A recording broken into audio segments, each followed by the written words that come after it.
Hey guys, in this video we're going to talk about emotional capability versus emotional availability. We all know what Mr. or Mrs. Unavailable is like, right?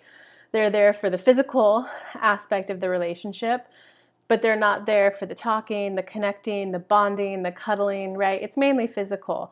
They'll go days, weeks without calling. When they come back in, um, they act as if nothing was wrong and they say you need to be happy on your own, don't put all your stuff on me.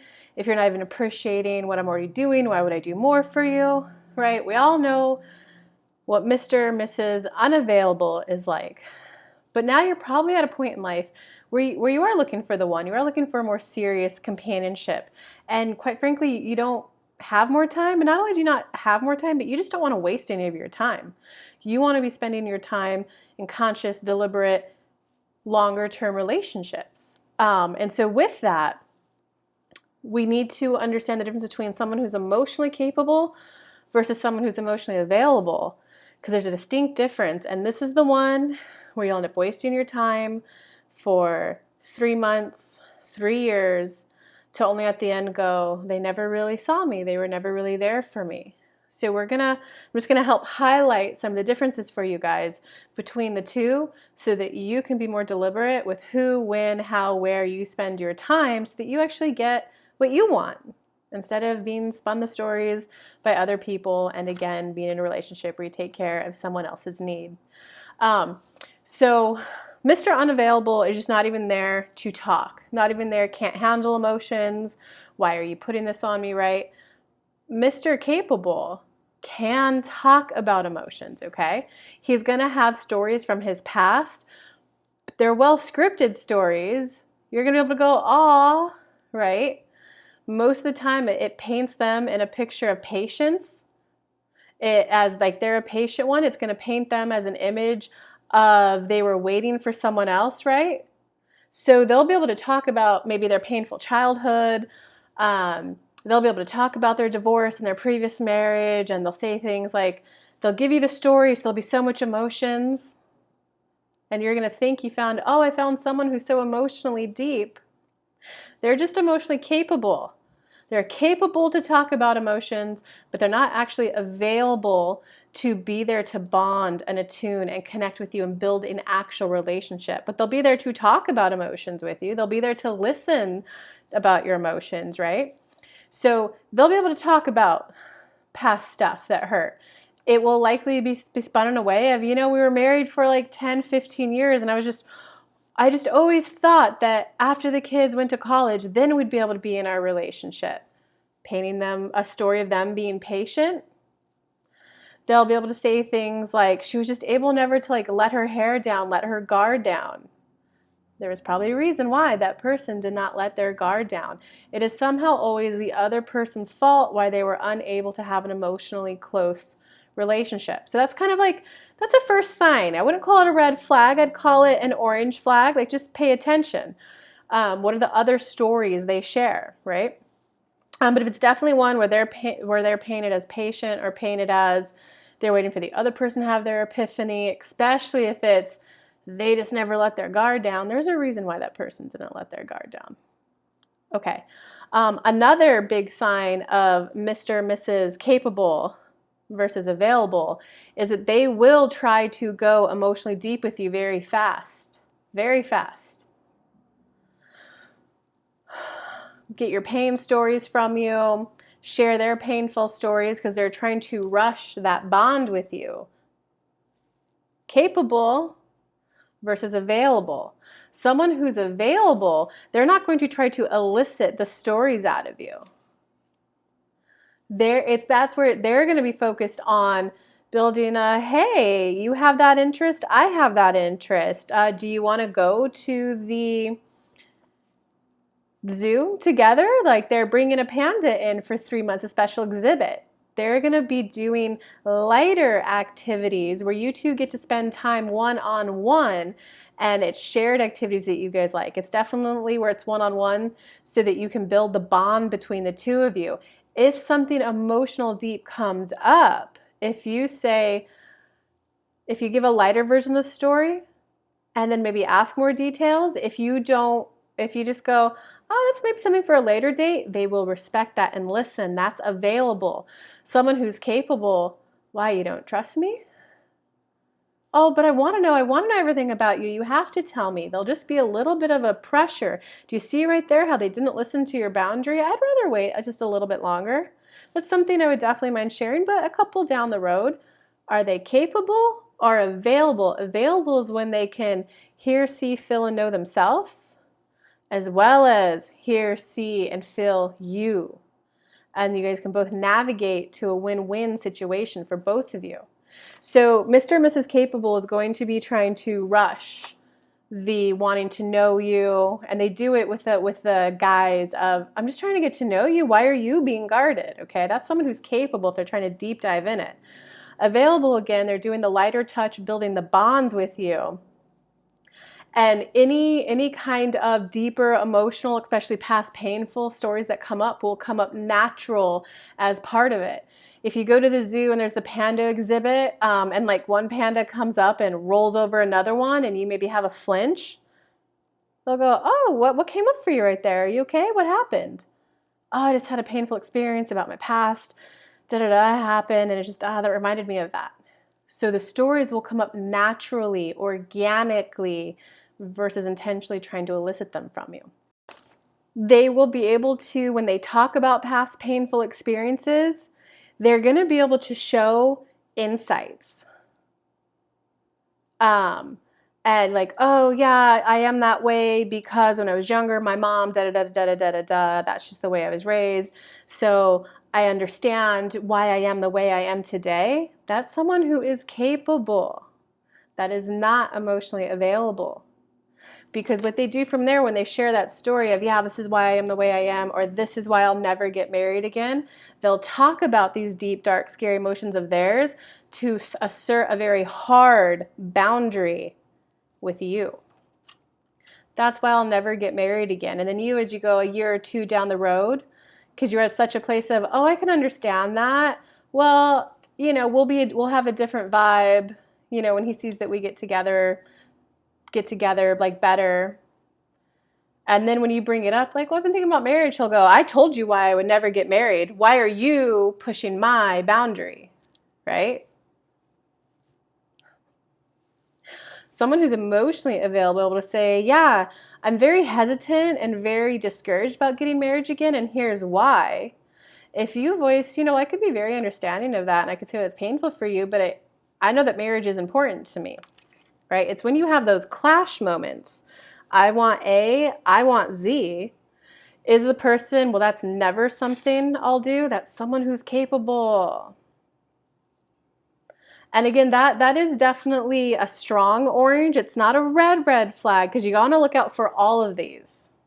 Because when you go from someone, Mr. Unavailable, who can't even talk about emotions at all, who's in and out, when you get someone who's capable, it is like a breath of fresh air. But again, we're not trying to get sucked into a 3-month, 3-year relationship, because your time is precious and you want the actual marriage, especially if you're in this part of the video. And they'll also, okay, so look out for that. Do they use something super painful to them to set a hard boundary with you, versus when you share, wow, marriage is actually something I would want though. Well, okay, it's something I would be open to considering it, but I would have to know that we get along spiritually, emotionally, and we have the same political beliefs. Like, I would just need to know that we're aligned on those things. That's someone who's available. That's someone who can see where they're at, see where you're at, and form a win-win for both of you. See how the two of you can come together to work towards the same goal. Or, well, you know what? I just always thought I'd never get married again. Can I reflect on that over the next couple weeks and maybe circle back with you? Because that seems really important to you, and I would want you to know if I never want to get married again or not. Because there's absolutely nothing wrong if that is someone's like, no, I just never want to do it again. But they will care about you. They will see you so that you can have all the information to make the best decision for yourself. That's available. One last thing. When you share a painful story from your past, oh, my mom, blah, blah, blah, blah, blah, blah, blah, they will be able to provide insights for you. The insights will not be about personal growth for you, a new perspective for you to view it. That's someone who's available. Don't put that expectation on everyone though, because not everyone is a coach. Not everyone has a skill set in intrapersonal growth, but someone who's available can at least really listen or provide personal insights for yourself for how to get a better result. Mr. Capable will provide insights for the other person, will give you insights to how the other person viewed it, but very likely in a way that paints you as bad. Right? And you're going to be like, oh, wow, he was able to point out what I did wrong. See, I'm going to be able to grow from hanging out with him or her. No, that person is just already spinning the story in a way of like, well, did you ever think that maybe your mother just needed a break and that maybe you were demanding too much out of her?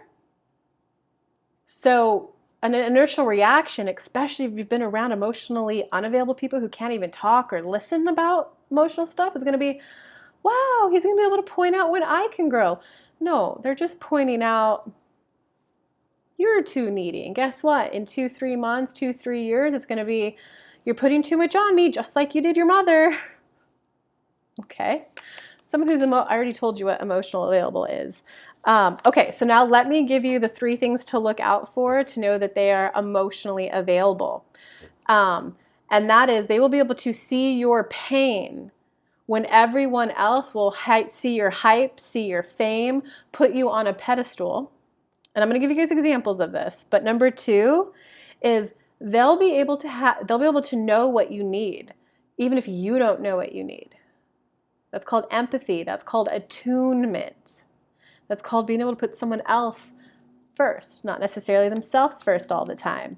And number 3, they're going to be in touch with themselves to know their limits, to know when they can give, when they can't give. Because you also have to be emotionally available too, right? So let me give you 2 personal examples to highlight these perfectly for you. Okay, so the first example is I was exploring a casual sexual relationship. We had a very healthy conversation about what we were trying to explore sexually, what we didn't want. The no's were listened to for both parties. As we discovered new no's, they were listened to, but it was definitely, it was a coming together to enjoy a sexual casual relationship. There was an end date. There were good reasons on both sides why it couldn't go any further. So there were very clear boundaries. Here's what I can give. Here's what I can't give. Here's an expectation you could have out of me. Here's an expectation that like I won't be able to meet that. Is that like a deal breaker for you? They check in, right? But okay. So there was one time we were a couple months into the relationship and he was just like, hey, like, I'm really enjoying this. Like, are you? And I'm like, yeah. And he was like, are you sure? Because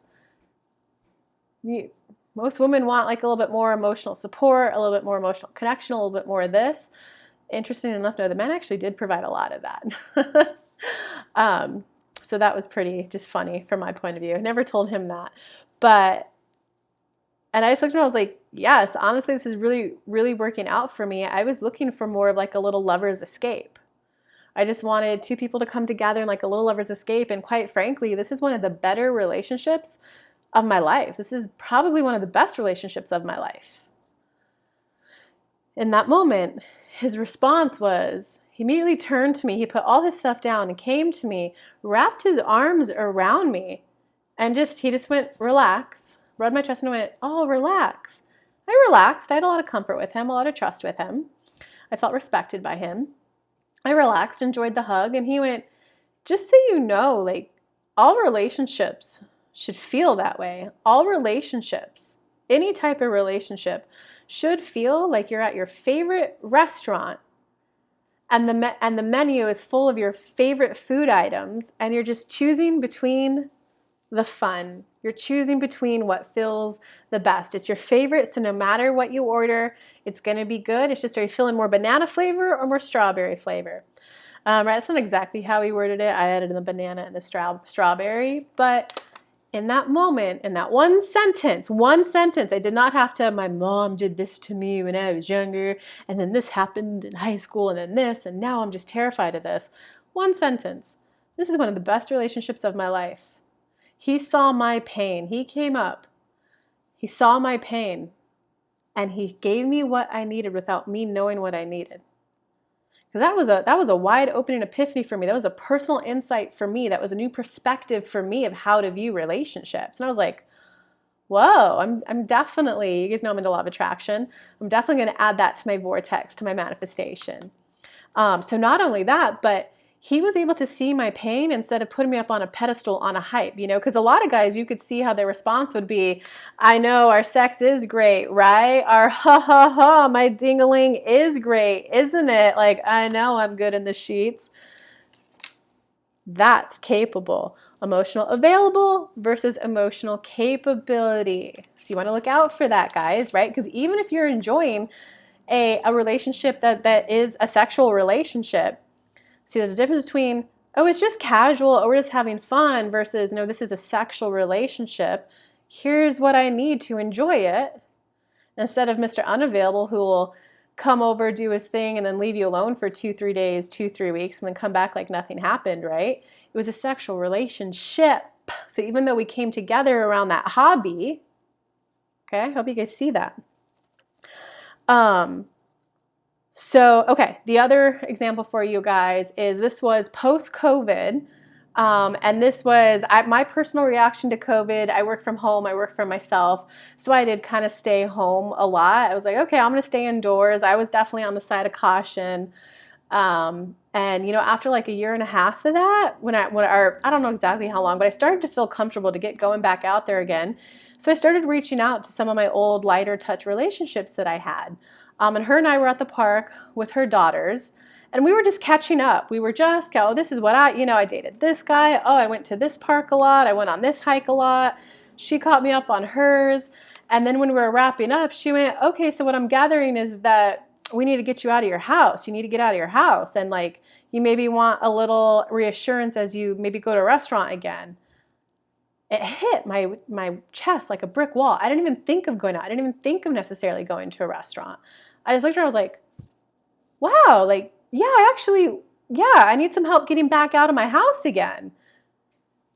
I wasn't asking to go out. I wasn't telling her I'm bored, I'm miserable. I was just, oh, this is what I did. I was doing that.